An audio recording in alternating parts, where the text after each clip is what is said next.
Donc tout s'installe petit à petit. Surtout, c'est aussi une équipe, hein, même s'il n'y a pas beaucoup de budget, il y a quand même du boulot à abattre. Et donc l'équipe s'élargit.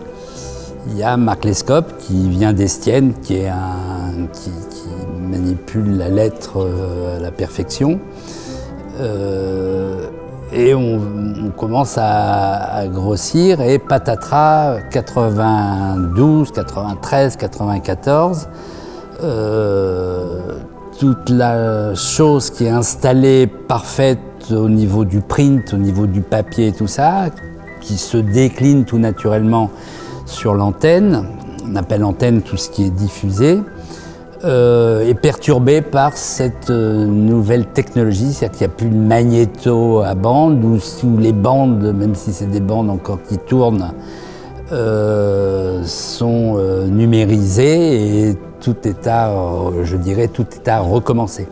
Donc là, c'est un gros chantier et surtout, la figure emblématique de Canal+ du début, c'est une sorte de disque qui était une ellipse multicolore avec laquelle on a le plus de mal à traduire au niveau des quotidiens, tout simplement, qui vont vouloir marquer les programmes Canal+ avec cette ellipse couleur.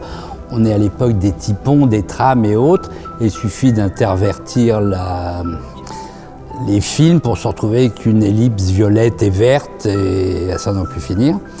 Donc la décision est prise au JO de 92 de Barcelone de faire disparaître l'ellipse. Autre anecdote, je vais voir Lescure, je lui dis là, il faut absolument que tu m'écoutes, on va virer l'ellipse. Il me dit c'est ton problème, si tu juges qu'il faut enlever l'ellipse, bah relève l'ellipse. Oh, tes petits copains HEC du marketing ne sont pas d'accord, hein. Ils veulent capitaliser sur la chose. Et le directeur marketing, qui est premier de sa classe, major à HEC, dit tiens, j'ai un truc à faire pour Barcelone, les mecs qui courent en rond sur des stades, là, je vais tenter sans l'ellipse. Ah, puis on verra bien. Fin août, c'est fini, on en tirera les conclusions. Donc je fais tout l'outillage Barcelone Olympique 92 sans l'ellipse, uniquement avec le Futura et autres. Et j'ai même recours à un logo blanc sur noir, qui est le logo actuel, qui était le logo bord de stade, qui était noir, blanc, violet, parce qu'à côté, au Parc des Princes, j'avais RTL, Europe 1, qui avait des grosses lettres comme ça. Et mon ellipse, elle m'obligeait à avoir des petites lettres, plus petites. Et en gros, il me bouffait le cul et c'était vraiment un problème. Donc pour Barcelone, j'avais créé ce logo actuel là et je suis allé le rechercher. Très bien, ça fonctionne, ça marche bien, les records du monde sont battus. Mon HEC, qui est un ami au demeurant, me dit on va faire une petite étude. Et il dit qu'est-ce que vous avez pensé des génériques, de tout ce que vous avez vu à l'antenne? Comment vous trouvez l'ellipse? Et ces cons de Sondé trouvent l'ellipse vachement bien. Ah, alors je dis à Bruno, puisqu'il s'appelle Bruno, bah t'as vu, elle n'y était pas, il la trouve vachement bien, donc ça allait dans les esprits, c'est plus la peine de la mettre. Il me dit au contraire, ils l'ont vu. Alors ça a été un gros combat, ce qui a fait que mes pires ennemis étaient mes amis de HEC. Avec les énarques, ça se passe toujours bien, parce qu'il suffit que premièrement, deuxième, troisièmement, je retrouve des arguments, ça passait tout seul. Les HEC, c'était un peu plus difficile, mais enfin, j'y suis quand même arrivé.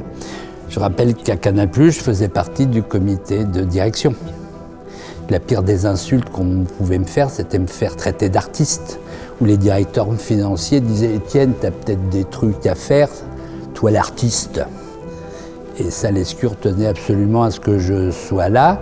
Alors ça me broutait les réunions de budget parce que ça ne m'intéresse pas beaucoup, mais c'était à moi de dire vous m'emmerdez avec vos propos, je m'en vais. Mais ça montre un peu de l'esprit, et il y avait aussi bien Chabat des nuls que de Caunes ou autres aussi qui traînaient dans les comités de direction. Alors ils faisaient des conneries pendant les réunions, mais enfin c'est ce qu'on a appelé l'esprit canal précisément. Et donc on développait sur l'ensemble des supports. Et donc 94, catastrophe, c'est là qu'arrivent ces fameux carrés où on va travailler au pixel près. Donc le encore jeune Robial travaille au pixel près à la perfection et c'est de là que naissent tous ces carrés et tous les développements et toutes les procédures d'animation aléatoires où on peut faire des millions et des millions de combinaisons imprévisibles et qui viennent s'assembler dans tous les sens. Et ma fonction identitaire étant remplie, j'en demande pas plus, c'est tout ce qu'on demande. Et puis tout simplement, l'information écrite noir sur blanc, on a toujours nos codes qui informent, qui renseignent et qui hiérarchisent. Donc tout ça dans tous les domaines est aussi précieux. On parlait de la couleur, pareil, la couleur. À Canal+, on étalonne au noir, c'est-à-dire que le noir, quel qu'il soit, en natif et passe par ce qu'on appelle le nodal qui envoie dans le satellite, est toujours le même noir. Même la plus grosse merde de Besson, on modifie son noir. Alors on ne dit pas toujours au réalisateur, mais inconsciemment, la qualité du noir sur la diffusion, en natif, c'est-à-dire chez le client, ça arrive sur son poste plus ou moins bien réglé, mais quand on s'étalonne sur le noir, on a toujours un noir constant, qui n'est pas le noir 000 RVB, mais qui est un noir qui était 11-11-11, c'est-à-dire c'est un noir qui est un petit peu en flanelle, il a un peu de laine, il a un petit peu de matière, ce qui permet de lui mettre du vrai noir dessus, comme on va mettre du vrai blanc. Le blanc, pareil, il y a un blanc de référence, alors qu'on va retrouver qui est le blanc du papier sur lequel on a réalisé toutes nos maquettes, tous nos dessins. Tous nos dessins sont dans un premier temps pris sur une caméra verticale. Après ça, ils seront éventuellement numérisés. En revanche, et ça on le voit bien dans tous les dessins qu'il y a ici, ils ont une matière, ils ont un trait, quel que soit le procédé qui nous a permis d'assembler les mots ou de faire le nom des équipes de handball finlandaises, il y a toujours ce trait dans ces alphabets. Les tailles différentes, il y a toujours une taille 0, une taille -1, une taille +1. Au début, on faisait ça en photocopie, on avait le 100%, 99 et 101. Et on les collait à la main de façon à ce que ce soit l'œil qui mette en place les différents éléments et que ce ne soit pas mécanique. Et quand vous tapez un mot avec un clavier, au demeurant, c'est ce que je fais sur tous les boulots, à gauche, à droite. M6 est étalonné sur le blanc.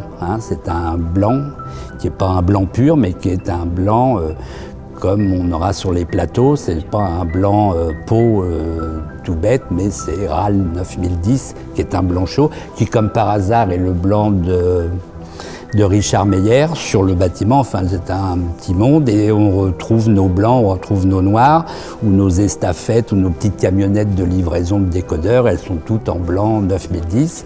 Nos hôtesses, je vais travailler avec Agnès B sur la façon dont elles...